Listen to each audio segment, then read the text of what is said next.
నమస్కారం, ఘంటారావానికి స్వాగతం. ముందుగా ప్రధానాంశాలు.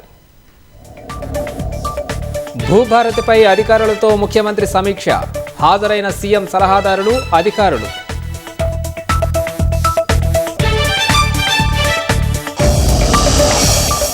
వక్ఫ్ చట్టాన్ని నిరసిస్తూ బెంగాల్లో జరిగిన హింసలో మరో 12 మంది అరెస్ట్.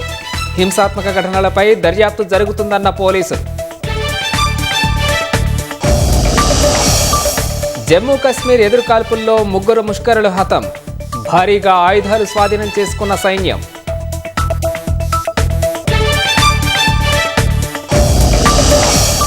వరుస సెలవులతో యాదగిరిగుట్ట ఆలయానికి పోటెత్తిన భక్తులు.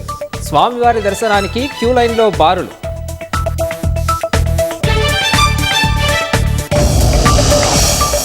మయన్మార్లో మరోసారి భూకంపం. మీక్తిలియా ప్రాంతంలో 5.5 తీవ్రతతో భూ ప్రకంపనలు.